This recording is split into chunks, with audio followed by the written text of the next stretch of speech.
A well-intentioned city cleanup leads to decades-long underground fire, pouring noxious gases and opening sinkholes and fissures across a small Pennsylvania mining town. With all efforts to quell the fire ending in failure, Centralia, PA, stands as a testament to all that can go wrong with anthropological intervention. The city now stands empty, demolished, unlivable, and cast in the notorious light of conspiracy and hauntings.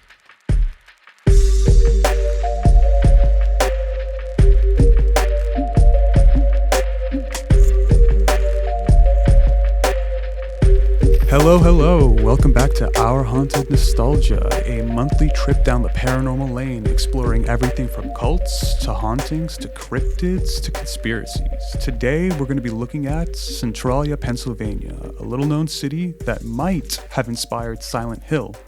I have my guests today. By the way, I'm Sabasinosis, Elias Saba. I have my guests today, Rob and Adam. And these two are going to go down a trip with me, exploring how a city can go from a well-meaning mining town to nothing but hell on earth. Let's start off by asking, how much do you guys actually know about Centralia before I start divulging every little piece of information I have on it? I feel like very little, to be honest. I know of Centralia, but I don't know much. I know the name. I know its connection, always brought up with Silent Hill. That's about where it's about it. Well, it's not a bad thing to know. At the very least, there's a common internet rumor that it's based off of, that Silent Hill, the video game franchise from Japan, is based off of Centralia, Pennsylvania. Whether or not that's true, we're going to have to find out together. We're going to start off by me just going in and explaining where things might have gone wrong. On Valentine's Day, 1981, a boy named Todd Domboski was sent by his mother to find out why a few seemingly important-looking men were touring around their small Pennsylvanian town. Todd set out on his impromptu mission, but like most young boys, immediately got distracted. He saw something curious: long, white wisps of billowing smoke coming from a grassy patch beside a tree in his grandmother's backyard. I, as a child, probably would have immediately thought something along the lines of a ghost or something a little bit more paranormal than what actually did occur, because he walked over to investigate, and the ground itself gave way and attempted to swallow him whole. A sinkhole had opened up at his feet, and he was plunged into a muddy, scorching pit, spewing carbon monoxide and toxic gas. He barely managed to grab onto a tree branch and hold on for dear life while calling out for help. The sinkhole itself, when measured, came at a casual 350 degrees Fahrenheit. He struggled and gasped and screamed, and it wasn't until his cousin, Eric Wolfgang, fucking rad-ass last name every single time, heard his panicked screams and managed to help him out, luckily saving his life and showing the local community that Centralia, Pennsylvania was quickly transforming into hell on earth. It's, from what I've read on the subject, estimated that Tom might have had a couple of minutes before he passed out from the fumes and probably fell into the rest of the sinkhole, where he would have likely either succumbed to the poisonous gas or suffocated from, the actual heat of the situation. No, it's just interesting that a kid found it first. But it's interesting that you say that it's weird that a kid would have found this out first, right?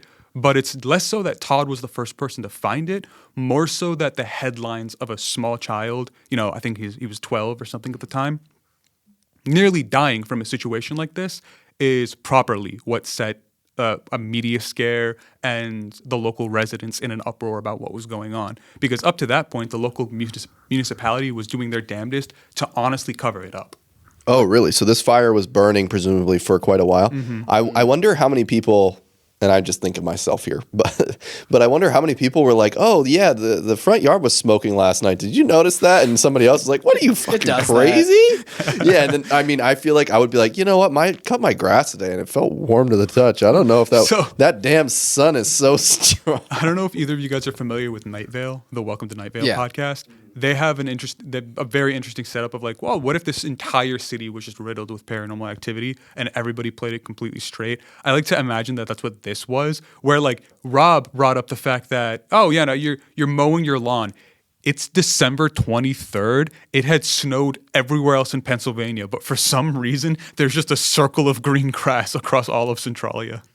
What year was this? We'll get into that. Oh. So that was 1981 was when Todd properly set things off and started the mass exodus from Centralia as a whole.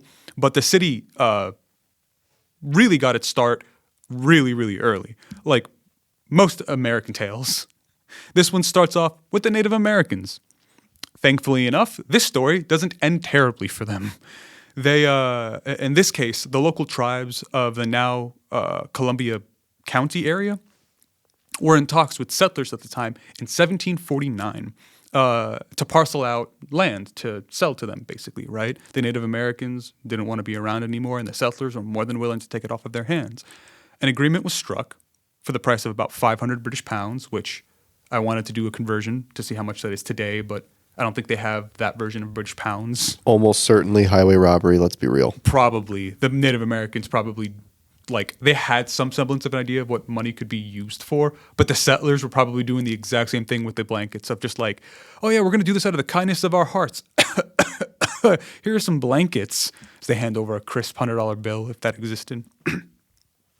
That land would later become Centralia, Pennsylvania, and had transferred ownership to become known as Bull's Head. Named after, and this is very D&D, the singular tavern that they had in that entire city. Someone had opened up the Bull's Head Tavern in 1832, a guy named by the name of Jonathan Faust, and for some reason that was the selling point of the city at the time, so it just became known as Bull's Head, the city. It's a very omenistic last name. Faust. For what was going to happen. Like you'd imagine the devil quite literally plagued this place from day one almost. Unbeknownst to the locals at the time, the city's downfall quite literally laid beneath their feet at that very moment. In 1749, the land of Centralia fell into the hands of a French sea captain named Stephen Girard. And the hilarious thing I love about this is he's described as a pirate in every situation, in every single article I read about him, because it would quite literally be like, yeah, this place wasn't doing all that hot, so fucking Stephen Girard came in with 30K and bought out the entire area of Centralia from underneath a now bankrupt Robert Morris, one of the signers of the Declaration of Independence, for 30K. But the thing that he didn't tell anybody was before he actually bought the land, he not snuck in, but he surveyed the land and found massive, massive anthracite deposits. So just giant coal deposits everywhere that could just very easily turn a profit if, mined and used properly. And the crafty captain... Just want to say one thing really quick. You know it was a lot of money when if you even don't have to do the conversion and I'm low-key like, shit, dude. 30K? But think about it. This is... I was just going to say, did the pirate version of gentrification of the town. Just add more taverns and mines. And well, he sounds like a pretty shit fuck. How did he get his boat all the way out there? He's not a practicing captain, that's for sure. Well, we know for a fact this is the Flying Dutchman. It's just slowly hovering above the tree line as an anchor makes way. I'd like to think he was doing the Jack Sparrow from Davy Jones' locker. No, where he's just dragging it. Remember? He's dragging it on the rope. I mean, I don't think he's making much progress in that when he's in the locker, but anyway. Deep cut. The crafty captain ended up duping the bank itself for the price he purchased it at, like I said before, because he surveyed the land and discovered massive anthracite deposits, which had been ignored up to this point. The massive deposits would single-handedly make and break Centralia. Mining during the Industrial Revolution made up the backbone of the American industry, right, on a national level. Pennsylvania's abundance in black gold propelled the state and the country's growing electrical and mechanical needs.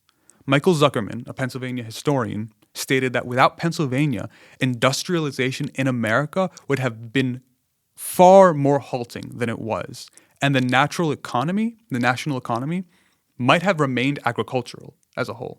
So could you imagine the three of us, our phantom friend missing today, sitting in this, not this room probably right now, but existing in 2024 America as a primarily agricultural center of power in the world instead of like the military industrial complex that we do have instead? Well, I don't know. I feel like I would hope that there would have been, from the Industrial Revolution, we probably would have figured out some way to modernize the economy still, but at the same time, perhaps not. We got to think about what modernizes an economy, right? In America, we had the benefit of having naturally large mining and oil production, right? We could mine our own gold because we had large swaths of it out of the West. We had oil all across the country, especially in the South.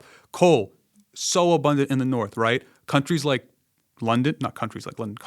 England and the smaller European nations quite literally had to exploit an entire continent in order to meet those exact same demands as we did. And America is far enough away from places like, ever exploited Africa and Asia that we probably wouldn't have had the same benefit of being able to just send a bunch of ships over to get that kind of stuff over to here. So it might have been one of the situations where we would be far slower to it, and we would have maybe even reacted a little bit more slowly when it came to stuff like World War I and II. Because like Bethlehem Steel made the war effort for the United States, right?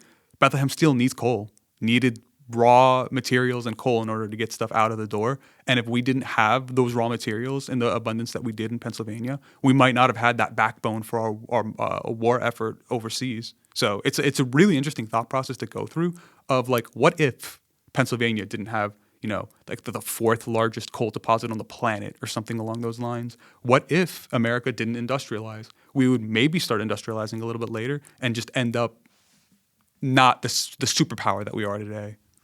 Instead, we found Centralia. In 1854, the Mine Run Railroad was built. In 1956, the Locust Run Mine and Coal Ridge Mine opened. The Hazeldale Culinary Mine in 1860, the Centralia Mine in 1862, and the Continental Mine in 1863. Business, as they say, was booming, right? And so was the population, growing to nearly 1,300.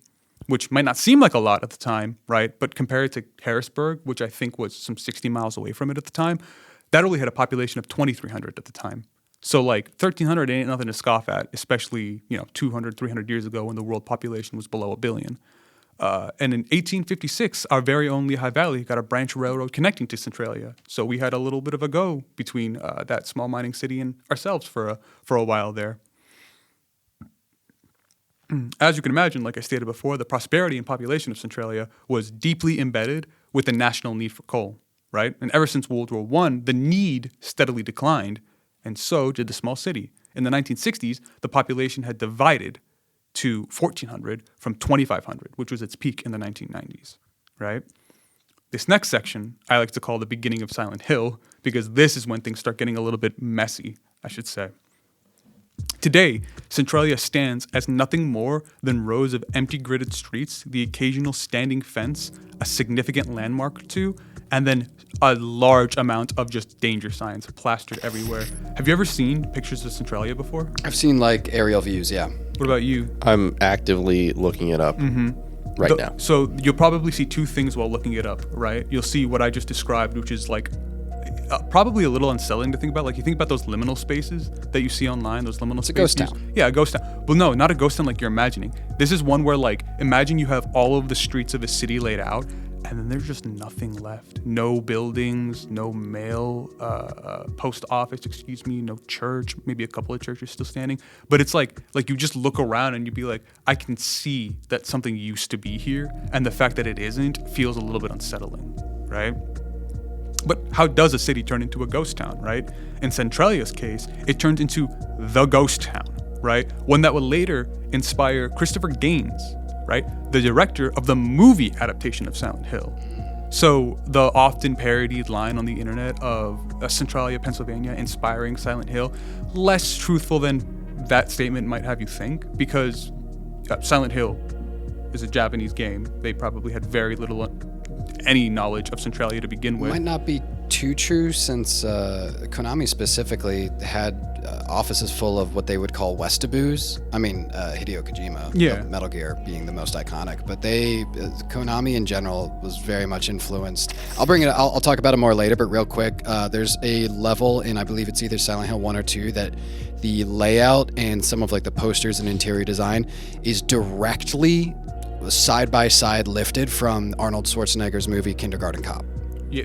I'll run that again later, but yeah, no, Silent Hill fans the makers have been known to have Western influences, so it could, is what I'm saying, but continue. But specifically in regards to the rumor that you constantly see online, Christopher Gaines, who I think grew up in Pennsylvania, grew up not that far from Centralia and always knew the rumors and knew what it was and what it existed as, which is why when he adapted Silent Hill into a movie, I think 2 movies in the early 2000s, the views and images of Centralia were based off of that, right? You see in those movies, at the very least, that like seeping fog that, in the PlayStation 2 era, it was just like a border so that you could render the entire game without it crashing. In the movie, though, you have fog quite literally seeping from the ground and moving as like an almost ever-present being, and then just like consuming, basically, as what it does and did to Centralia as a whole. Because one of the things Centralia isn't like, it's not like Area 51. There aren't people with guns standing outside of the road to Centralia. You could just go there. You could just show up if you wanted to, right? The danger is the fact that the fucking place is on fire and toxic gas is constantly being spewed out. So it turns into an issue of, if you do go, one, wear heat-resistant clothing, and 2, you might want to bring a gas mask, like quite literally a gas mask. Otherwise, you could just be walking and a fucking carbon monoxide just shoots straight up your fucking mouth. So are there a lot of people who go to Centralia? Is that like a common thing to do? Shockingly so. Like, because it's one of those things where, like, if you're into this type of stuff, if you're into the paranormal, if you're into Americana specifically, this place had 2 things that were popular about it. Something called Graffiti Highway, if you've heard about it at all. Yeah, that's all over when you Google Centralia. That's like the number 1 image. Seems to be pretty consistently that. Mm-hmm. So Graffiti Highway was I think it's Highway 61 or something along those lines, leading into the city. When the fires really started taking hold and things started collapsing, the streets started giving way, so cars stopped driving down it. Well, on top of the city no longer existing, so nobody was going in it to begin with, and that just opened up to a tagger's refuge where everybody would show up, spray cans, and just painted this thing. It looked like Rainbow Road from the Thor comics, if you're familiar with that. Just like swaths of color all the way you can see, and that itself became a normal tourist attraction to check this place out because it's so rare you'd find anything like that. But it got to a point where like municipalities got so tired of people showing up just because the street was cool that they just dumped a bunch of dirt on top of it to just make it, 1, harder to get into the city, and 2, not have people be attracted to something that's equally as dangerous as the burning city. Like, oh, here's a road that shoots up toxic fumes every once in a while. And but to wrap it back, all of this started just because of a city council's attempt to clean out a landfill, if you believe it or not, right? By the 1960s, Centralia had become a haven for unregulated dumping, which weirdly enough seems to be a consistent theme for our 2 episodes so far. Trash, rats, and odors became a consistent issue that the city was fighting, and in May 1962, in an attempt to clear out a local landfill before the Memorial Day festivals, the city council appointed 5 volunteer firefighters in an organization to clean up the landfill. And how did they do it? They lit the thing on fire. Okay? This was the fastest and most efficient way they could come up with by just getting rid of all of the trash that had accumulated in this area. Right? Now that seems crazy, but apparently this was like a semi-common practice. Like, I don't know if we do this. Like a controlled burn type of thing. I don't even know if it was controlled because this led to a disastrous fire. Right. But, not that controlled. Yeah, but like, I don't know if this is a common thing that I don't think you're allowed to burn trash now because like we have plastic everywhere in the modern era. But like in this time period, apparently the trash was just 1, combustible, and 2, I want to say easily controlled, so easily flammable that you could just have a couple of firefighters on hand, light the place on fire, and if it made sure it didn't spread to a forest fire, you had an empty landfill by the end of the day. Some ashy, dirty, whatever refuse is left over, but other than that, it should be all right. However, the common practice quickly went south, handing the entire city over to a literal hellscape. The entire town, like I said, was built on a massive anthracite mine. And with the spark above, so did a spark below. An exposed coal chute caught the spark of the firefighters and set ablaze the entire underground mine. Was there anyone in the mine at the time? So by this point, I think the mine was primarily defunct.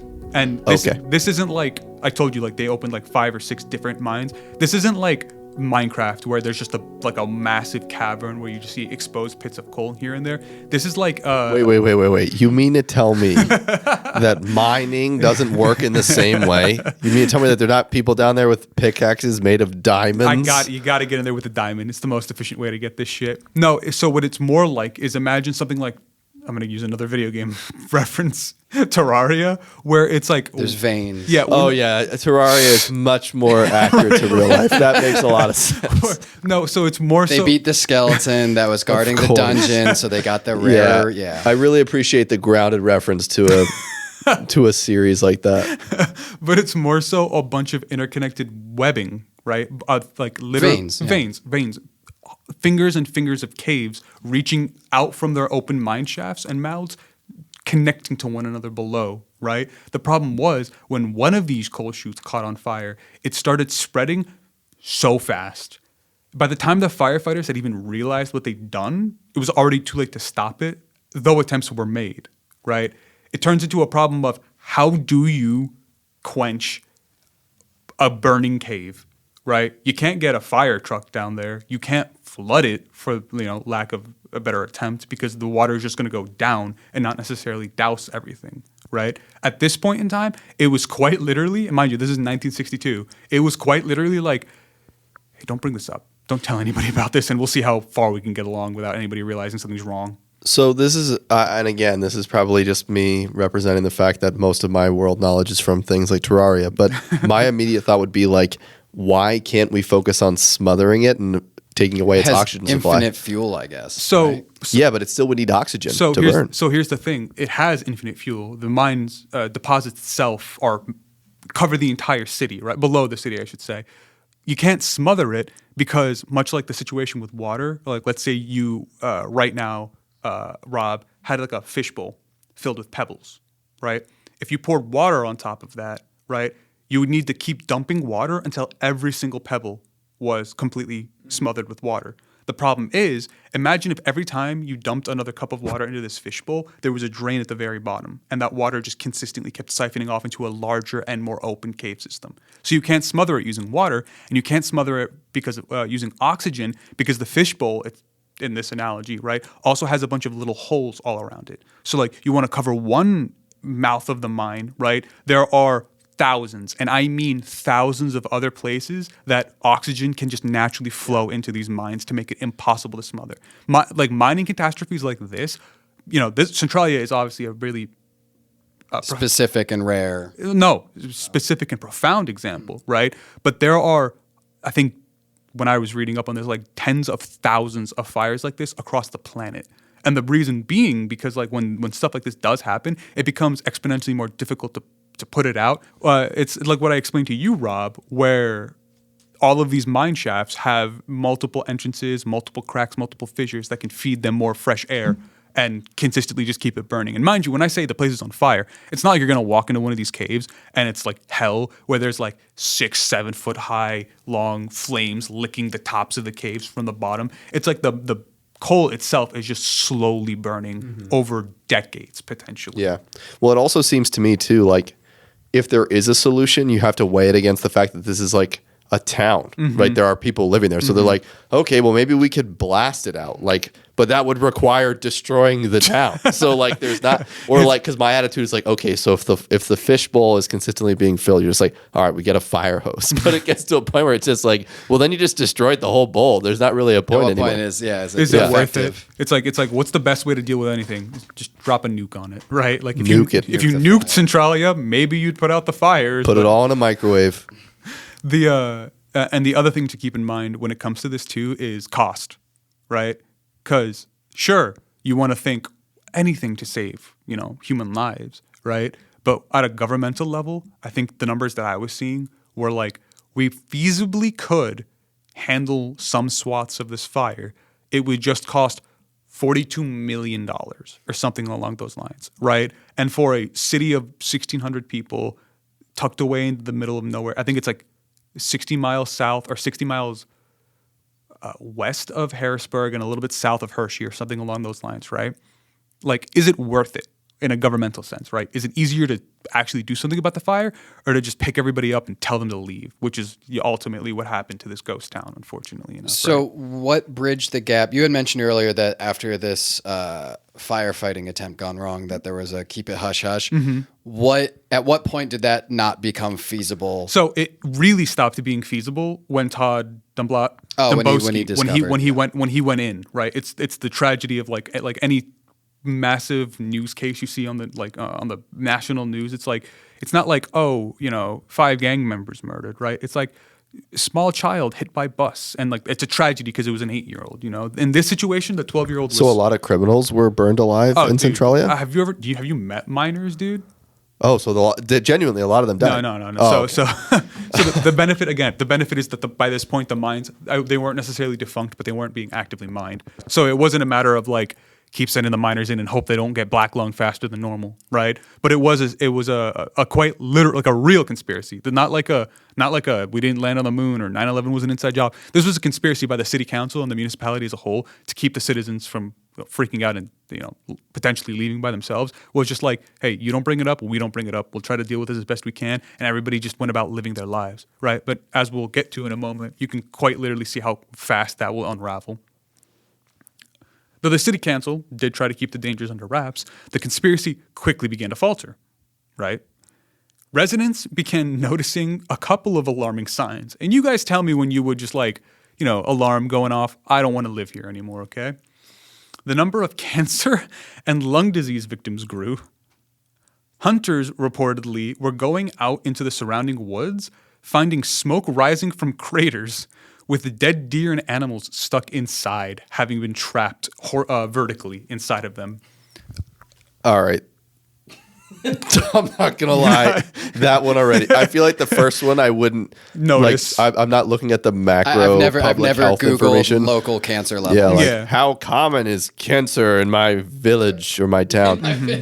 but at the same time, somebody tells me they see 32 deer in a crater the size of a minivan. Themselves. I'm like, bro, especially because it seems to me like Centralia was probably already a town that didn't have, like, it was an incredibly small town. The primary form of industry is gone, right? So people there are probably legacy people, so they probably want to stay longer. Like, I've been here my whole life. You're not like probably getting that many new people coming into a town like that.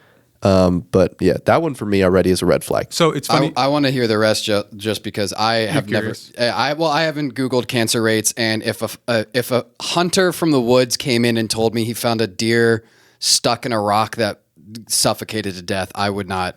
That wouldn't make me. You don't think you saw a Polaroid picture of a deer literally masticated against a boulder? You're not going to be like, all right, this is weird. Yeah. Yes. Didn't you say they were literally enmeshed vertically? Yeah, like sometimes that's some crazy shit. It is. I don't know how to again, video game reference. You know those big like lumbering tree things from The Witcher 3 that you would fight sometimes? They were like really tall humanoids. Imagine seeing like a deer vertically in just like hind legs in a crater, its front legs like in the air, probably stuck like that, having suffocated and then burned to death with smoke slowly billowing out. I would assume a satanic ritual took place if I found that in the middle of the woods. I'm still staying. What's next? Okay. I'm looking. Are you talking about tree ants? Or are you talking about those things that look like trees that have the skull? The skull ones is what I'm Those referencing. are so crazy cool. That's what I'm talking about. Like the reason why I bring it up is because the image I have in my head is like they're probably decomposing already. So the deer's skull is probably starting to be seen. Bones are probably starting to fall off of it. And hunters also consistently reported being like, yeah, we're fucking up our ankles like all the time because like what used to be forest trail, now there are just not craters but like crevices, right? Where like you would just, trip without realizing it. Again, you could just chalk that up to a hunter being clumsy, but like you're a hunter. This is probably land that you've been on before, let alone hunted on before. So now you're going in, normal weekend trip with the boys, you've been doing this for the past 20 years. Now you're all consistently leaving with fucked up knees and ankles just because, oh, hey, a fucking crevice is in the middle of this trail that we didn't see in the middle of the night. Continue. Vegetables started just not growing, just not a single root would not take in farms. It's just a curse. It's just a witch's curse. Curse. I'm still here. Keep going. I'm curious if Adam's the guy at Hurricane Helene that's just like, I'm not going.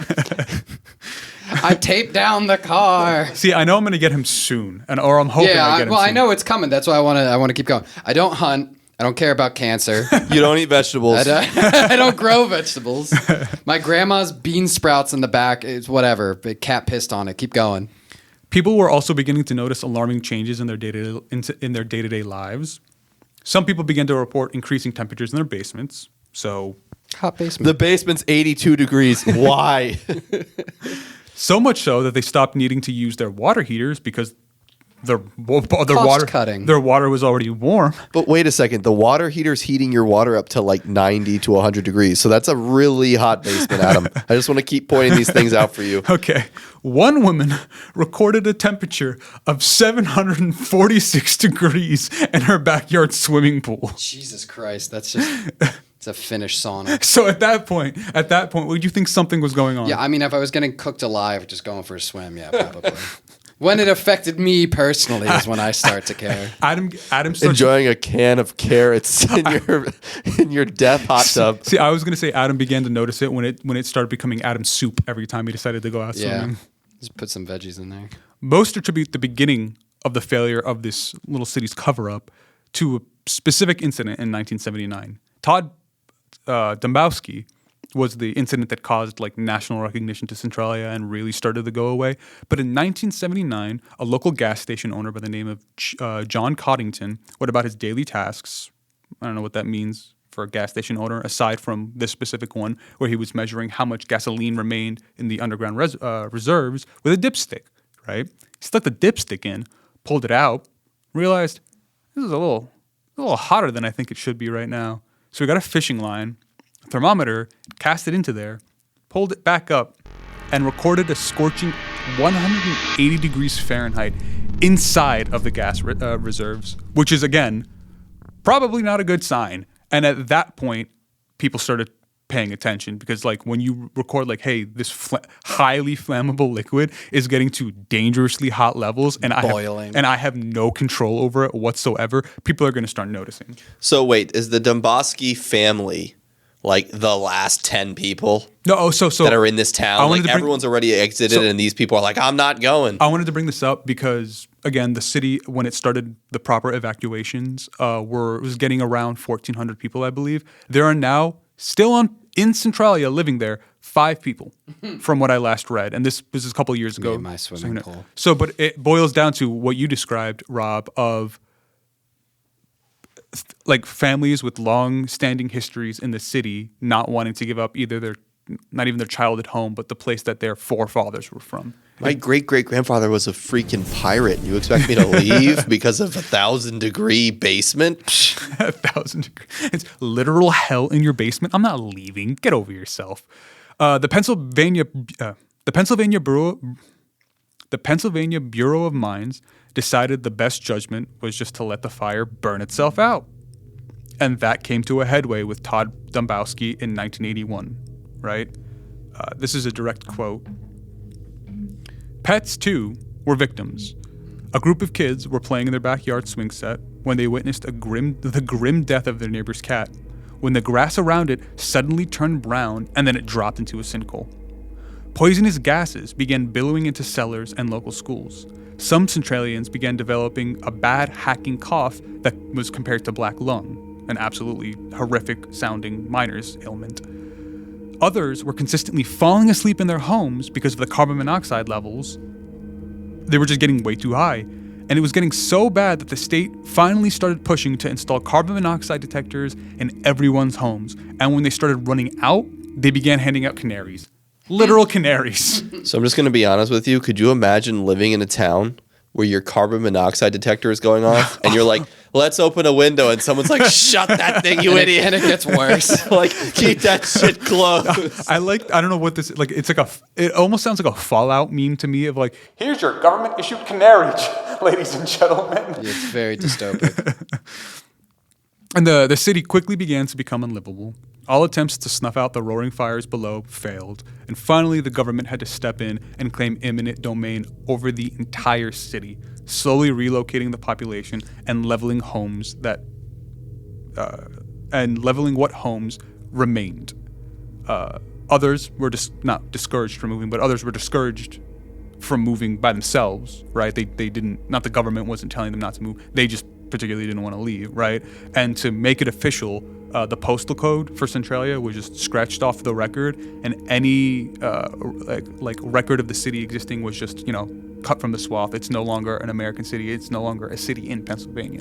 It just has its legend about it now, which is why the name still exists. The city, for all intents and purposes, became illegal, right, in and of itself. That doesn't stop modern urban explorers from just venturing in and checking it out, though with a gas mask on hand. As you'll know, Rob, you've seen plenty of urban exploration videos online of just what people can find. I remember you went through an urban exploration kick. Yeah, I mean, I didn't ever watch any people going through Centralia, but I just feel like, I don't know, people who are doing urban exploration, especially at that particular level, don't necessarily seem to care about the safety concerns associated with it. And I've watched like funny examples too, where people are like, "Oh, I'm going into this particular place," and all they have is like a cloth mask. They don't even have a respirator. So it makes me even more horrified for somebody going to Centralia and being like, "It smells weird.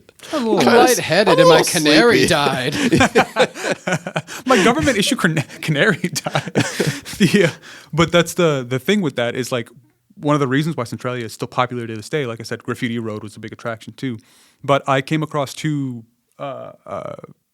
bloggers, I guess for lack of a better term, who were just interested in the urban exploration scene, and they went on like a weekend or a week trip to Centralia, where they just did what you and I talk about, like just getting in a car and visiting all these little Americana hotspots across the Northeast that exist. Wow. Yeah, small hotspot. Yeah.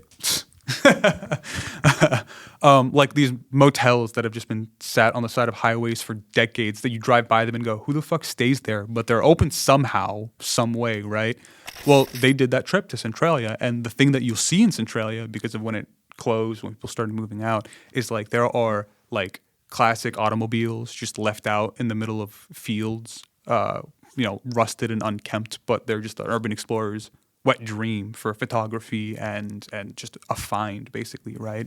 And Centralia... But presumably at any moment, anything could become a sinkhole. Anything could become a sinkhole. There could be toxic fumes leaking out of the ground right below you. Like, dude, the reason why the city became unlivable was because it was just dangerous to live there day to day, let alone going out of your way to drive there, maybe underprepared in a lot of ways, and not have any medical services nearby should something go wrong. Like if the three of us visited Centralia and like Elias, a sinkhole opens up and just swallows my leg, and it just turns into like 172 hours or whatever, and my leg is just trapped there with carbon monoxide spewing in my face. You guys can't call the fire department to come save me, right? It's like we got to pull Elias out or hack his leg off because he's gonna one way or another he's gonna die in minutes. We could pull you out and then hack your leg off. Just in case for the story. Now we know how a quaint little coal mining town turns into a literal hell on earth, but why does it have a reputation for being haunted, right? Like up to this point I've described literal historical events, why things went the way they did and how badly they turned out, right? Well, aside from the obvious dangers of the ground and air trying to kill you almost at all times just for existing inside Centralia, many attribute the now decayed structures and rising smoke from the ground as the main cause of fear, right? This is a quote from themedium.com. The eerie atmosphere of Centralia creates an unsettling feeling as visitors navigate the remnants of what was once a thriving town. The empty homes, overgrown sidewalks, and faded signs all serve as haunting reminders of the past. The absence of human activity enhances the sense of mystery surrounding Centralia's enigmatic fate and leaves visitors pondering the mysterious disappearance. Right? It's the same as when I think of movies that have like a low-lining haunting effect to them. Right? You have your bombastic disaster movies and your zombie disasters. Right? I think of I Am Legend, the Will Smith movie, right? Because sure, that movie has, I think, like what zombie vampires were the main antagonists, but the creepy part is watching Will Smith's character, whose name I will never remember, John Random, walking through empty streets of what should be a bustling city, right? Like Fallout style, broken glass everywhere, mannequins scattered around the place, and not seeing human life. That's the most unsettling part of it all. Like right when COVID began and we would see pictures of what New York streets looked like with nobody on them, like a sight you don't see, period, is probably what leads to this kind of like naturally unsettling feeling across the whole. So I actually do know that guy's name, and I just confirmed it to make sure. It's Robert Neville. What a nerdy name for a Will Smith character. Well, wasn't he a doctor? He was a scientist, right? I think in the movie. Yeah, he's an immunologist in the movie. But what do you think about Neville's? Like the long bottom, or what do you think about Neville's? Are they all gonna be scientists? He was. He kind of a Neville linebacker. That's the theme of the movie. Is he makes it or tries to make a cure, and he also had the early warning. Well, it's a little different from the actual story too, Right. like the written story. And then there's of course there's another movie called The Omega Man. Yes, is that Heston? Yeah, I was gonna say Charlton Heston. Yes, I've yeah, seen I that don't. version. But yeah, I feel like I Am Legend because I remember I Am Legend. The things that I remember most about it are, to be honest with you, nothing at all related to the central conflict of the movie. Exactly. Like the really cool scene of Neville hunting on. I don't know if it's the bridge. West Side Highway. Oh, it's Brooklyn Bridge, maybe? Isn't it the bridge? I don't know. He's hunting like zebra, I think, or like impala or something because they've escaped from the zoo. Yep. And then one of them, while he's doing this hunting, is like killed by a tiger or something. Yeah. But the whole area is overgrown. Obviously, you can tell that there's been some mass extinction event or something. It's like those images were so cool. Also, I think Battery Park's in that, right? If I'm remembering. I don't remember. There's so many cool scenes of New York. I haven't seen that movie in like maybe a decade. It's obviously not as Americanized, but I also think 28 Days Later with such a good one. with Cillian Murphy is very much the it doesn't begin with him out of the hospital on the empty streets and just the trash and debris and whatnot, just completely empty. See, it's funny. My frame of reference for what you're describing is, I think, like the third Resident Evil movie. Where I think it's the end of the first one. Oh, is it the end of the first? Yeah. Where like whatever her name is, like hot Alice, like heroin chic chick. It's Jill. It's not Jill Valentine. It's Mila Jovovich. Yeah, is yeah, the her. actress. Yeah, well, but she's just like in the hospital gown, and she just Right. wanders out into like a destroyed everything, and It's the end of the first movie after she escapes the mansion. not a single Yeah. person to exist. But like that's the kind of like atmosphere and ambience you can expect from Centralia. One other good example of that, the original, when The Walking Dead came out, the very first episode of The Walking Dead as well. That fish out of water, like, wait, what the hell happened? Yeah, then what's it It's a had very that- easy way to do like if you want the audience to relate to the apocalypse but have no idea what's going on, it's very easy to have a character woke up from a coma Yeah. and the world's Well, I empty. mean, we all have It's a terrifying thought. Well, we all now actually have like I said, with COVID or the pandemic as a whole, a frame of reference for that, right? Where I remember going for runs around my neighborhood. I'd have a mask on, just in case somebody happened to be next to me. But the strangest part about it is I run up and down like one of the main thoroughfares of my city, right? So the weirdest part was what I'm used to is like the sound of semi trucks and cars peeling next to me and the smell of gasoline from a badly burning exhaust or something like that. Instead, it was just dead quiet. Maybe a car would pass me. Maybe I would see somebody sitting on their porch. Otherwise, it was like me living in what is the emptiest city I've ever seen in my life. Obviously, everybody was just indoors and I couldn't see them. But again, you still get that exact same like sensation as like wandering outside of a vault in Fallout and seeing, wow, everything's destroyed, empty, and there's no human life. Waking up into a zombie apocalypse in The Walking Dead or in Resident Evil. I Am Legend's Robert Neville or whatever the hell his name was. Well, I would also say, I don't know if you folks feel like this, but like you're talking about the COVID time, and obviously it was awful to go through that. And the unknown aspect of it too was like particularly ominous. But there is something alluring perhaps about the isolation, right? And I feel like when I watch I Am Legend, there's like, not to say that you're like, oh wow, I wish I was the last man on Earth. Yeah, but there is a little bit of that, like the romanticization of solitude. yeah, right? like this dude's driving a car on these roads going super fast. Obviously, he's dealing with 95 to 98% negative experiences, but those short scenes, or like again, being alone in like an empty mall or something. Yeah. The feeling of that isolation, but I feel like it's perhaps more comforting too because you know that there's an end to it. Whereas like if you were in that situation, like there's nobody around. so It's This forever. Yeah, so it's the spectrum of going to a real life empty mall and getting to explore and see like, wow, in the 80s, one day this used to be filled with children getting ice cream and eating at the food court versus ending up in like the back rooms where it's just, you're not going to leave in 20 minutes and then go get like a fucking cheesesteak or something with your friends. It's one of my favorite parts about when it snows too. The late night or early morning before or during a snowstorm, and just streets are empty. Nobody's on the streets. It's also incredibly quiet, Yeah, I would muffled say, from the yeah, snow, yeah. which is a great feeling. That's such a strange sensation because like you almost can't describe how quaint it is to just be like, I don't hear that like underlying hum of existence because like, and I was talking to my family about this recently. With modern society, like we live in such an industrialized nation, thankfully, to Pennsylvania and coal mining and all of the things that inevitably led to Centralia's downfall. But because of that, like at any given point, we all constantly hear the rattle of roads on tires on a road in the distance, the hum of the electricity inside of your walls, the murmur of fluorescent lights above you. I live not that far from an airport, so every once in a while I'll just hear like that as an airplane takes off in the distance. We've right? got the trains. Oh, the train. us. Yeah, I have the train station by me, like the big Yeah. train station by me, so I hear that all the time through the night.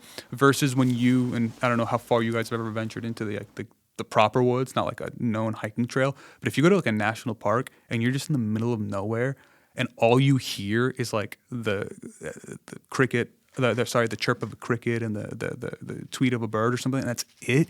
It's like all of that stuff vanishes and you realize, oh, this is what human existence was for like 10,000 Long years. Yeah, like so much longer than anything that we've experienced. I think that's why the snow is one of the cooler ones to me, because even going deep in the woods, you still get the ambient noise of nature. Like you said, you know, the birds, the crickets, the cracking of branches. Snow makes everything quiet, which is kind of eerie, but like you said, it's still comforting because you know it's going to be over in, you know, however many. I think all of us have like, all of our minds lean slightly more to the artistic side. Like we find it beautiful, right? Like sure, It's comforting. Yeah, sure.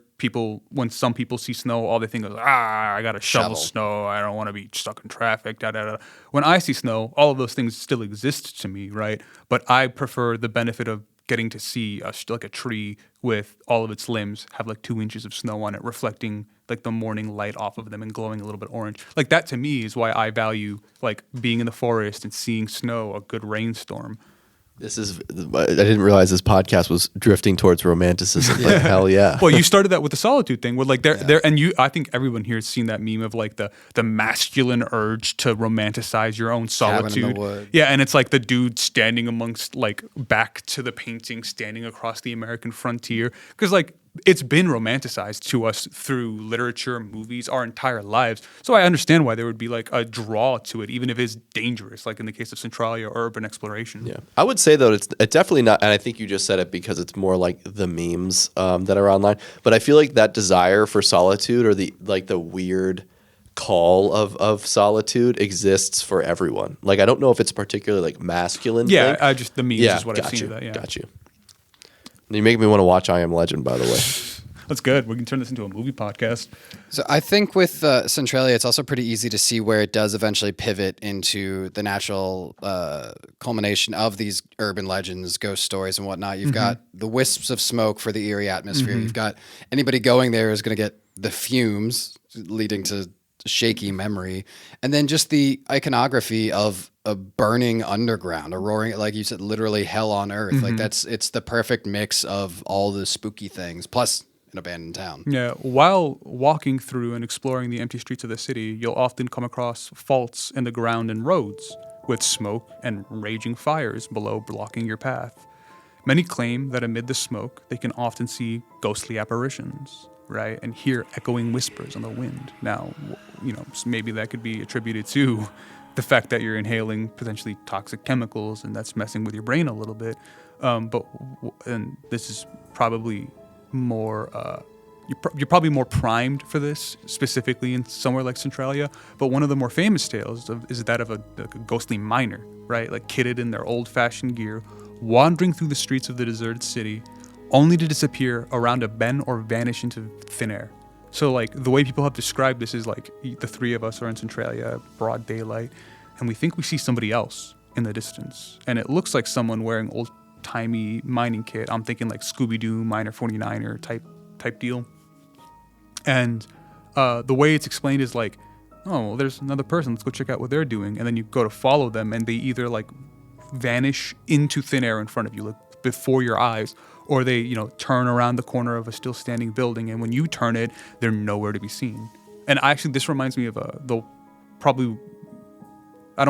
know if it was paranormal, but one of the scariest events in my entire life, I think I've shared with you guys, was almost something similar to that exactly. Where I was, I think in high school, up late at night, like closer to 1 a.m., like typing on my laptop or something.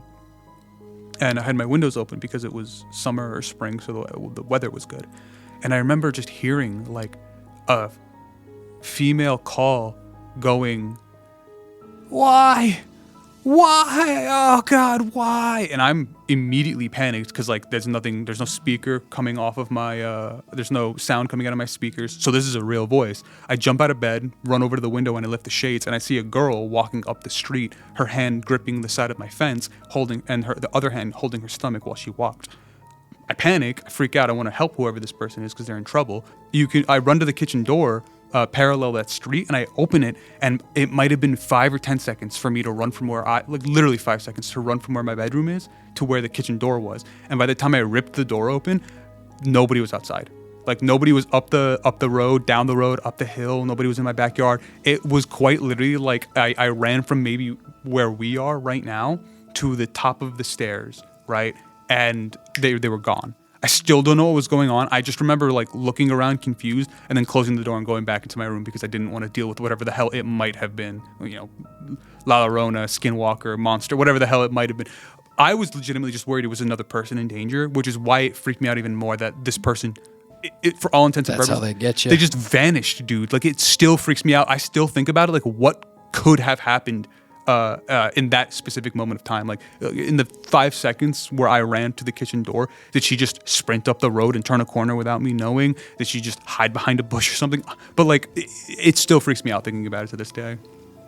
Another reason the city feels haunted is because like the abandoned towns of the fabled Wild West, Centralia is a ghost town with mid-century homes still standing amid fields where their neighbors once stood, boarded up, abandoned, and condemned, many of which are said to actually be haunted with those phantom whispers and footsteps, shadows looming in windows, and explicit sensations of dread looming in the air for all who enter.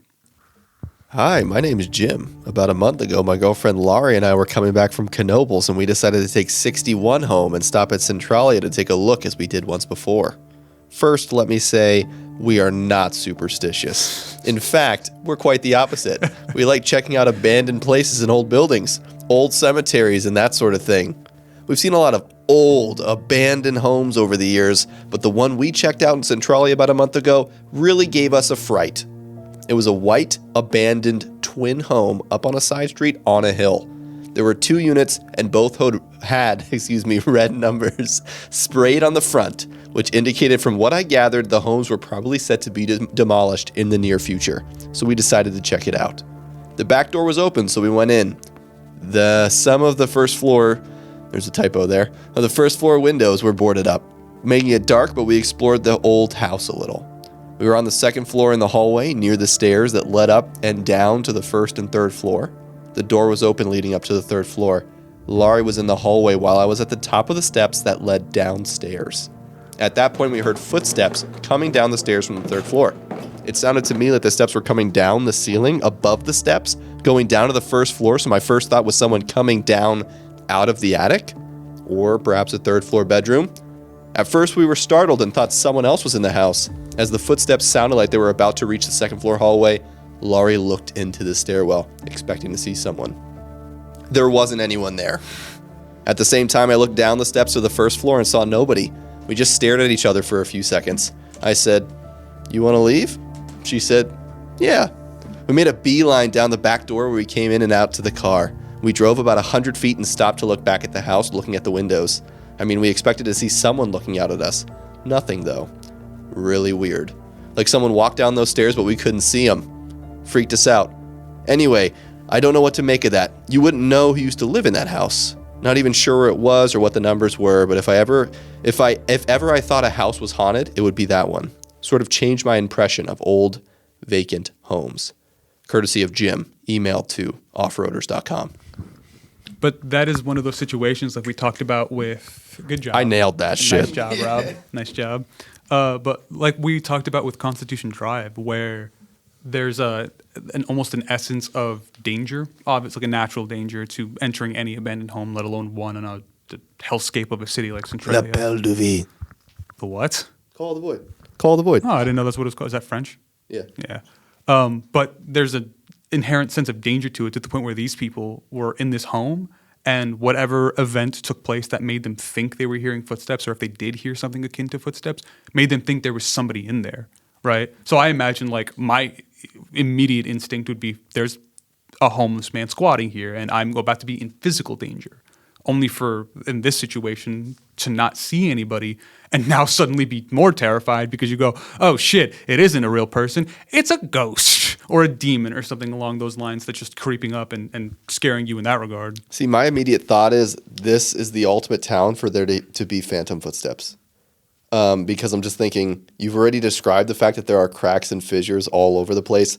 There are gas pockets that are bursting through the ground. Mm-hmm. So like, I could imagine you hearing like settling. Rapid succession, as if it was footsteps, small explosions, Mm-hmm. right? Small bursts of this gas escaping the ground, or like maybe impacting the settling of this house, which is probably likely to be demolished because it's maybe on a potential sinkhole. Not to say that that wouldn't be incredibly creepy, but Mm-hmm. like I think that that could even add more to the mystique where Mm-hmm. more and more people go to a place like Centralia and they're just like, yeah, I heard footsteps too, or I heard this other weird Mm-hmm. unexplained noise, because it just seems so alien to be in a place where the earth itself would be making so much noise. I've never been in like a legitimate earthquake before, but I'm told when you are like in a fucking proper earthquake, like West Coast style earthquake, the most unsettling part of it is hearing the earth move, right? Because like, you don't think about it, but dirt and rock weighs a ton. And when it all suddenly shifts at the same time, that sound probably feels pretty alien and haunting to us as people, just because we associate it with danger from hundreds of thousands of years of evolution, right? And in Centralia's case, it's probably happening more often than it would anywhere else in Pennsylvania, just because Pennsylvania doesn't naturally get a bunch of earthquakes, and now we have an area where the fucking ground could explode under your feet almost at any moment and swallow you whole, like those deer or Todd. I wonder, I mean, if there's maybe you have this information, but I'd be just so curious to know, like, what is the general ground temperature? Like, if you just a hole? Yeah, like if you're just walking around, you put your hand down onto the ground, like, do you feel a warmth? I remember, and I don't think I mentioned this in this specific script, but in my readings, I mentioned like the roots of vegetables not growing in vegetable gardens anymore. One woman specified there was a winter where I was picking tomatoes in December. Like, the ground was so ambiently warm that snow wasn't sticking to it, and there was just enough heat and energy that she could just grow vegetables in a Pennsylvania December, right? That's crazy. Like, again, we don't get as much snow as we used to, thanks climate change. But like, regardless, it's still fucking cold. It'll be like 6 degrees some days in a Pennsylvania December. And this woman in the 80s was picking tomatoes from her vegetable garden because of how hot the ambient temperature of the ground as a whole was. So when do you think the first connection between this and Silent Hill was made? And much like Silent Hill, the Silent Hill that it inspired, one of the stranger tales in Centralia is that of shifting and disappearing roads that cause explorers to become lost within the city, oftentimes accompanied by the mysterious sounds that don't seem to have an obvious source. So I don't have an exact date for when a Japanese Westabu or whatever was like, hey guys, I heard of this dope ass place called Centralia, and then they specifically referenced it in Silent Hill, the video game, or the movie later on. But this little tidbit right here seems to be the most overtly haunting, it seems like, paranormal event. And again, we could attribute this to like, the toxic gases and fumes fucking with people's heads, but I can't think of anything more terrifying than like getting lost in a way that feels like I shouldn't be lost, right? Like, you walk down a street, you go down another road, and then you turn around to walk down to where you came, and it's like the streets have changed. Like, that road that you just went down is no longer there. Silent Hill style, like you just shifted into Silent Hill. You heard that horrifying metal churning sound, and then everything turns into red and rust and blood, and you're just like, oh no, I don't know where I am anymore. I think that has the most overt, what you could call reference in the first Silent Hill movie. Mm-hmm. There is a second one; it's awful. Good to know. But don't watch it. But in the first one, there's the scene where they try to leave the town because why why would you classic stay? Horror movie. Yeah. Why are you there if you don't need to be? They try to leave the town, and where the only road out of town is there's just gone, fog, just smoke. Mm-hmm. It isn't there until later revealed is. That seems like where you could draw the most inspiration. Well, and I want to say that the smog, and it is smog, right, coming out of the ground isn't like if you've watched this is going to turn into a movie podcast before long. The Mist. Yeah, if you've watched The Mist, it's not like the entire city. It's like a fog that you can't penetrate through, right? Like people say on a good day where there's a ton of it coming out of the ground, you'll see wisps when they're specifically caught by the sunlight. So I don't want you to imagine like you're walking through like the fog of Silent Hill and Centralia at all times. This is still a lot lower level than just like the crazy paranormal activity that you might imagine when I'm describing all of this stuff. Skeptics have gone out of their way to explain that many explorers are simply getting lost and hearing the eroding and cracking of the earth beneath their feet. Rob, like you mentioned. That alone would sound a lot like Silent Hill. Yeah, it would be terrifying. Yeah, oh my God. Could you just like, you're just walking down the road, then it's like... You hear the earth shifting behind you and the road's no longer there. Yeah. Nonetheless, these stories still continue to contribute to the town's overtly haunting reputation. Another distinct focal point of the city's many haunting aspects is its cemetery. Residents often used to joke, and no joke here, they used to talk about this in Centralia, that you both get a burial and a cremation all in one, because since the fires properly started burning, many of the bodies that exist in one of their 3 cemeteries have most likely fallen into the ground, having been lost to the smoldering inferno below. So like you toss a body in, you say your prayers over where you buried your loved one, and honestly probably within a couple of years the ground below them had probably given out and just cremated them amongst the coal and burning embers below. I could see if this had all happened, a century or 2 before when it did, it would be very easy to see like a theological twist to this. Yeah, well, not even a twist. Just, I mean, if I was in a town pre, internet or information age, and a hole opened up full of fire, I would be a little bit more inclined to... The devil's running amok. Well, just have some revelry for it. Just a little bit like, from the fire we came, from the fire we go. Blessed be the hole in the ground. I could very easily see it becoming a cult of personality around the burning inferno. It sounds like Adam would very quickly go... I'm full for the cults. Full cult leader. Just like, yes, the fires come to claim us at last. Revelations begin. 100%. Yeah, again, if literal... hell was opening up in my town, and somebody told me you have to feed it our dead to not get your cat cooked or anything like that, I'm there. Sure. I visited Centralia last weekend with a couple of friends, and I thought I might share a very weird experience I had while exploring the town. We were there for about an hour and a half when we were checking out the interesting locations that I had heard about, like the burning hillside, the crack in Route 61, and the streets without homes. We were in the area next to an old cemetery on the east side of town, east of Route 61. We just checked out the old tombstones and were getting a whiff of smoke from the east of that, so we walked down the old gravel roads to look around. We found a slag-covered hillside with steam coming out of it and were pretty fascinated by some fossils we found, when we heard what sounded like a voice saying something inaudible from down below where we were. All 3 of us heard it. We figured it was someone else checking out the area too, so we ignored it. Then we heard it again, a little more clearly. A few words, and it sort of sounded like, "Leave this place." At that moment, the hill we were standing on started steaming more than a few moments before, and it really stunk, like rotten eggs. Sulfur, I guess. Well, it sort of spooked us, so we figured we better head back to the car. As we were walking back, in the area of the cemetery, we heard it again. Not the same words, and not clear, but something like, "Why? Why did you do that?" What was even weirder was that it wasn't quite someone yelling out of the bushes. It was quiet and kind of closer, and we couldn't figure out the direction it was coming from. Too weird. We were back to our car and didn't see any other cars or people the whole time we were there. We left and weren't sure what to make of it. We really weren't sure what to talk about. And all I know is I'm not going back. When I got home, I found that the area where I was walking was near the location where the fire first started, across from the cemetery. I just thought I'd let you know about it. Something is not right about that place. Scott, email to offroaders.com. But that's just another example of, again, the urban explorers fancying giving the city a shot and actually coming across something that, you're taking their word for it, obviously. Grain of salt. Well, again, I'm sure skeptics can easily attribute this to the fumes. Fumes. I know you guys don't delve too much into like the paranormal side of stuff, period. But it's hilarious listening to the things that skeptics, and like I'm not talking like we're skeptics in that like we want to explain the things that are obviously easily explainable.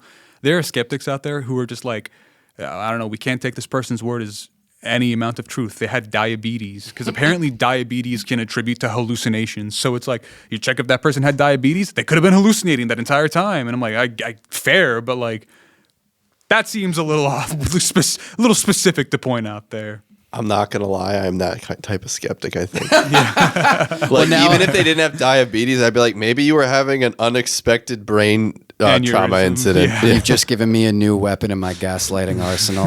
Anybody I want to argue with, that's crazy talk. You should get checked for diabetes. You might have mental brain issue damage of some kind, sir. I don't know what it is. I'm not a neurologist, but you should go. I never said that, but have you checked your blood sugar recently? Do you realize you have a lazy eye? I think you're having an aneurysm right now.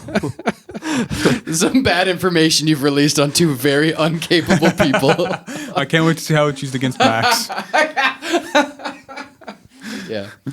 Well, would it be surprising if I've told you that this isn't exactly all that rare? I think I've already told you that it isn't exactly all that rare. You're talking about hell infernos. Hell infernos, towns, just existing, period. Right? You'd think something like Centralia, we only have this one as precedence for, like how often does this happen? We got Centralia in Pennsylvania, right? Well, it's estimated that the fires beneath Centralia could very well burn for another 250 to 1,000 years before it entirely burns itself out. And that's just, mind you, like coal. So that's still contributing to like our carbon issues across the planet as a whole, right? But Centralia is just one of hundreds that burn across the entirety of the U.S. from Alaska to Alabama, with thousands burning across the globe, all with equally devastating fires smoldering underneath their soil, completely incapable of being reached or contained, left to spew noxious gases into the atmosphere. Pennsylvania, the worst affected state, has at least 38, an insignificant number when compared to China and India, where poverty and old, unregulated mining practices and runaway development have caused waves of Centralia. It's a worldwide catastrophe, says geologist Anupama Parkash of the University of Alaska at Fairbanks. Centralias happen all across the globe, and through no human malice, oftentimes. Some have cited Chinese farmers who often hand dig their own daily needed coal for whatever they have to do, but they just leave the holes when it gets too deep and they start needing machinery or tools in order to get access to more. And there are apparently hundreds of thousands of these holes and pits dug across the country as a whole, long since abandoned and ill-managed, leaving an unnaturally prepared fuse to go off at any point. Whether that might be waiting for chemical erosion to cause a natural chemical reaction, or the hand of God throwing lightning onto one of these, sparking a literal another hell on earth, another Centralia. That would start another cult. That would start another. if my town was lit on fire from a bolt of lightning, and it just never went out. Yeah, I'd start worshiping something. Because of its hold on Pennsylvanian like urban legends and like the paranormal culture here, I expected there to be a lot more instances of people talking about like the fire specifically being paranormal or demonic in nature, but in most cases it just seemed to be incompetent government overreach and conspiracy. Like, I didn't expect conspiracy to be the most important thing about this, specifically because it was like some 20 years before the city decided to do anything to its citizens, for its citizens in regards to the city. Like, the fire started, people started being ill-affected almost immediately, and it took 20 years before the government stepped in and told these people to leave. You said this was discovered in the mid-'80s? Was the national coverage? The national coverage began in the 80s. The fire started in 65, and the city itself was founded in the mid-1700s. Well, I was just going to say, because if it was in the 80s, I'm very surprised you're right that Satanic Panic didn't play little bit of a part of kids playing D&D lit a fire in a coal mine in an attempt to sacrifice their time. Yeah, I'm very surprised Satanic Panic didn't play a part in it. Though I do see that the government conspiracy, again, that's part of Pennsylvania. I'm not surprised at the conspiracy angle. Mm-hmm. There was documented evidence of lack of action from the government and attempts to keep it hush-hush, and it's a rural town on the East Coast. I wouldn't be surprised if the suits that Todd was sent out by his mother to investigate, I wouldn't be surprised if those people were there specifically to, check out what was going on and ensure that the fire wasn't getting out of hand, only for a 12-year-old boy to almost die as they were visiting and cause that almost national wave of what's going on? Why is this happening? We should do something about it. And then finally, it's been 40 years since then. Yeah, 40 years since then, almost 37 years since then. This place has long since been abandoned and destroyed, and people still visit it. But, dude, 20 years of inhaling toxic fumes, carbon monoxide, those people probably did not leave the city unharmed, right? They probably got out of it with enough money to uproot their lives and start somewhere new. They're probably dealing with lung problems, potentially cancer. This was our Chernobyl. I mean, much smaller degree. Obviously nowhere near as bad, but I mean, the analogy is there with an energy source and the townspeople being affected and government it's kind of crazy to inefficiency. Think. It's kind of when did Chernobyl happen? The 60s, 70s? It was during the Cold War, wasn't it? Was it the 60s? I just watched Chernobyl last year. Well, regardless, it's interesting thinking that these two instances were probably happening almost alongside. Actually, I think it might have been the early 80s. So these it was it was around the same time. So these two instances were happening almost at the same time as one another, but we just happened to be lucky that it wasn't nuclear energy that caused this fucking disaster. We did have our own issues with that, but yeah, it's funny that it's another energy source based town just destruction. Gone to hell. In this case, literal hell. In Chernobyl's case, it's just a metaphorical hell. Much worse. Yeah, but it's not literally on fire. Right. Just the elephant's foot.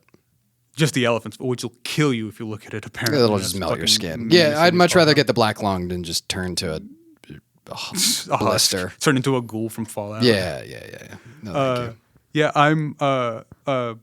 I think the imagery of Centralia too has really seeped into pop culture as a whole. We talked about Silent Hill specifically. The most obvious one. Yeah, that's the one that is parodied online the most. But I can think of probably a dozen video games off the top of my head where the concept of just that ethereal smog or smoke just coming from the ground, there's something evil, quote unquote, about this place, and it's visible to you via this ethereal wisping smoke spewing from the ground. I think Centralia has a large part to play in that imagery becoming popularized because, and I didn't write down all of these examples, but there are apparently hundreds of books written on the subject, thousands of poems, short movies and documentaries on the subject, where I think one author specifically wrote a book of poetry talking about the beauty of Centralia, because it's hey, here's a place that used to be alive and is now subject to this it's almost eternal hellscape. It's going to be 200 to 1,000 years before another person can live in this place safely again. And in that time, nature has taken over, right? The streets have started to crack and crumble. The houses have either decayed or been torn down altogether, and it might as well look like nobody was ever there. And there's almost again this solitude beauty to it that Rob brought up, where you can go to Centralia and just be I don't want to compare it to this because this is very grandiose, but when astronauts see the Earth from space and they have that sudden realization of pale blue dot. Yeah, wow, how small we are. You can see somewhere like Centralia just not existing anymore. The space that it once was just gone, and all of the lives that were uprooted and changed because of this mishap suddenly vanishing. And you can get a sudden, what's the term? Sondon? A Sondon feeling of connecting with someone else's life. I walk past so many people in my day-to-day and I never, think about what their internal struggle is. But imagine walking into Centralia and realizing that thousands of people used to live here at one point, and now it's just completely empty, and all of those lives have been irrevocably changed by this one place alone. There's a haunting beauty to it that's been captured in, like I said, plenty of books and movies and not television shows and poetry. But yeah, I find this place utterly fascinating. If not for the paranormal stuff, then just for how something like it could occur and how we could get to the point where it's just completely unfeasible to even stop it because it costs too much or it's just not worth it for how many lives live there. Imagine if something like this happened at Manhattan, right? You'd have oh, what do we do? Fucking move 8 million people? Fuck that. They'd probably go out of their way to figure out how to control something like this. I would be interested in talking to one of the 5 remaining families still there. Well, one of the guys, I don't remember his name specifically, but one of the quotes he points out is like, yeah, I live my day-to-day life like anybody else. His home apparently... That was determined to be a lie. I ate my burning vegetables after throwing them in my outdoor swimming pool for a stew. My outdoor I work at the local 5. I work at the local 5 and Dime. We haven't had a customer in 23 years. Well, What do they do? We have one of 4 residents coming to eat here. But he says his home overlooks the cemetery that, you probably know most of the bodies. Maybe he was the one yelling at the local guests. Why Why are just you fucks with doing the this? And it business. just dropped a freaking Fig Newton wrapper on my backyard. I have to clean it up later. Exactly. Nobody's here to clean that up but me. But he points out that this is just where my family always lived. This is where I always want to live. And he says this. I'll take it with a grain of salt. He probably has a carbon monoxide detector and everything he needs in order to live safely there. But he just lives his life day to day and doesn't really find anything negative about the city in the way that I think all of us would. Probably, not having internet access, running water or electrical. He probably needed all of those things specifically wired to his home just to be able to live there. Well, dude, you said a really important thing, which is this is where his family has always lived. This is where he has always lived. So he has absolutely no way to compare how dog shit living in Centralia would be to virtually anywhere else. Yeah, that's It's like, fair. it's always been burning. Ever since I can remember, the town's been on fire. What's the big But deal? he's the human equivalent of the frog in the boiling pot of water. You know how they True, say yeah. if you put He's him in like, the pot. this is fine. That was except quite literally. that was the entire city. The entire city was that. Well, yeah. that's the perfect experiment. Is when do you realize the Something's pot you're in wrong. is Yeah. See, I think for me it would have been. This is still decades after the fact. For me, it would have been when the local gas station owner. Yeah, that would have been a big. Would have been like, yeah, my things are probably going to explode if we don't figure out what's going on. Like that was when my alarm bells would probably go like, I'm in danger. I'm in danger. Much like COVID didn't feel real until everything started locking down. Till it affected us. Yeah, this didn't feel real until I'm pumping gas and the fucking gas station could potentially explode at any point. Yeah. That'd be horrifying. I think it is cool when stuff like this can inspire works like Silent Hill, for better or worse. Because I mean, there are a lot of obviously a lot of these horror stories do have, or I mean, look at how many movies based on a true story, Amityville Horror and things like that. And nobody does spooky horror quite as well as Japanese video games. But I wonder how much inspiration they took from it. Because like you said, it was more the movie than the game. Oh, yeah. Right? Well, the director, the games, I don't know of anyone who, in the development of the games specifically mentioned Pointed that out, Centralia. yeah. The director himself has gone on record to state, like, yeah, I grew up in Pennsylvania, or I think I remember him saying that. And Centralia was always part of my, like, urban legend upbringing. And when it came down to capturing what Silent Hill would look like in real life, because I mean The Mist did it, but could you imagine a Silent Hill movie where like you could always see 5 feet in any direction at any point? Like, yeah, that might be haunting for a little bit until the audience gets bored. So he decided to take Centralia as more of an example where you and I have vague memories of the first Silent Hill movie, but I do remember that like they had normal American roads, normal American buildings that were all just slightly deteriorated and condemned with that like harrowing smog billowing from the ground, making everybody a little bit uneasy. I can completely see how Centralia affected that 100%. Well, especially with the most recent remake of Silent Hill 2, it was a Polish team that worked. Because Team Blooper, Rob, if that's right, Team Blooper is Polish? Bloober team. Bloober team, thank you. They're Polish, so they might have had a little bit more Western exposure, depending on that. Yeah, and obviously with Centralia taking up more and more, being more popular as time goes on, I wonder how much, if there's any more overt references or anything like that. I know this is perhaps not immediately relevant, but just to say, Silent Hill 2 remake, just absolutely stellar game. I've heard. Did you end up Unbelievable picking it game. up? Yeah, unbelievable game.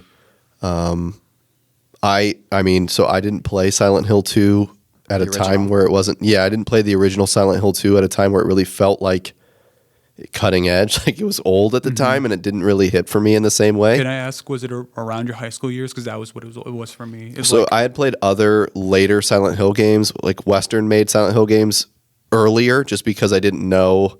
I was like very young, so I was just kind of getting anything that had a cool-looking cover that was horror-based. And then by the time I hit Silent Hill 2, I knew I had liked horror games, but like, again, it just it did not hit as hard. Not It's already dated. Not that I didn't like it, but like again, it just wasn't a thing, and I didn't think I appreciated maybe. It was harder for me, I guess, to ignore the age of the game. Yeah. At that point, I was like maybe too focused on like Call of Duty Modern Warfare 1's graphics could never be made better. But anyway, Silent Hill 2 is just absolutely insane in terms of just the way that it visually represents the world of Silent Hill, the character design, the world design. They've kept a lot of the underlying ethos of the narrative. They've made some small changes, most notably to the way the characters look, to be honest. Like, I think there's people who are kind of upset about some of the... Maria. Yeah, I don't want to spoil anything, but Maria looks a little different. And if you play the game, Maria actually references it. I don't remember, because again, you pointed it out, Silent Hill 2 was what, fucking 2004, 2005? Early 2000s. Like, yeah. Even when I never played it, I'd only ever watched a YouTube series for it, and like enjoyed it that way. But I was in high school, so yeah, it was like around the time of like Halo Reach, Modern Warfare 2. So graphics were at a point where whenever I looked at like Vice City or Silent Hill 2, everything looked like cardboard with a human skin kind of put on top of it. Are people upset that Maria isn't hot? Is that the problem? A little bit, but to be honest, that I know it's going to sound like a cop-out, but that is actually kind of important to the plot. Oh, is it? Yeah, obviously this is new, so I don't want to spoil it, but like, there are a lot of psychological... Silent Hill is a psychological horror. Well, I remember that much is obvious. The big thing with Silent Hill 2 specifically, and this is, again, me just remembering the walkthrough of the game I watched where... what's the main guy's name? Henry? James. Henry's the first game. Got you. Henry Mason, I believe. James in Silent Hill 2, one of the big holdups for him is that it's Silent Hill is obviously your own personal hell, unlike Centralia, which is just a normal hell. And again, even that changes depending on the game. But yeah, yes. it's true. But in specifically Silent Hill 2, like a lot of the inner turmoil that James is dealing with his wife having a debilitating and terminal disease are reflected.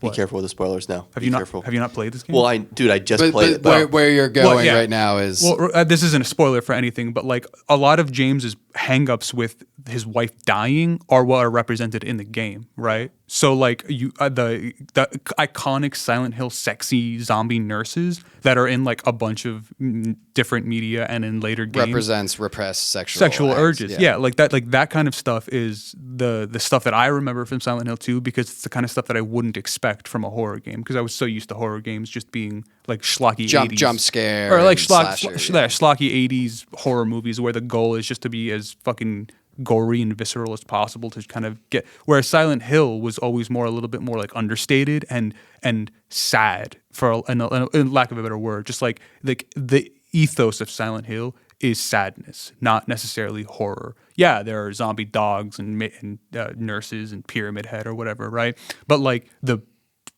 unfortunate part is like, oh man, I'm in Silent Hill. This other person is in Silent Hill, which means they're equally as in turmoil as me, and you just got to uncover their stories while exploring James or Henry's stories along the way, and everyone always gets a bad ending no matter what. Well, you could get, so I would say that, so Silent Hill 2 does have different endings. Some of them you might say are better than others, like depending on how you feel about James. But I would say too, Maria, I don't think it's really Maria's aesthetics. I feel like it's much more Maria's representation physically in the original game was much more like salacious. The outfit she was wearing was way more sexual, which is again leaning into the point. Like it's leaning into some of that central turmoil. I'm trying really hard not to spoil any pieces of the game, but leaning into that sort of central turmoil. Gotcha. So yeah, it's much less. I think the characters, the costume design is a huge difference in that way. But again, I feel like the game did such a good job of maintaining what worked really well in the old game, and then modernizing some aspects of the game, and then just visually refining it. Like again, I think the OST is iconic and classic. Of course, they're not going to change that. But Silent Hill now looks like what you imagined it. Well, what I wished it would have looked like, I guess. I mean, I couldn't really have said that, though. It just is so cool looking and creepy and haunting. But anyway. But yeah, that's our coverage of Centralia, Pennsylvania, the toxic ghost town. If you want to hear more stories like this, be sure to follow us here at Sabasinosis on YouTube, or follow us on Our Haunted Nostalgia on Spotify and iTunes. If you have a case that you want us to cover, ghost, cryptid, conspiracy, whatever it might be, email us at ourhauntednostalgia@gmail.com.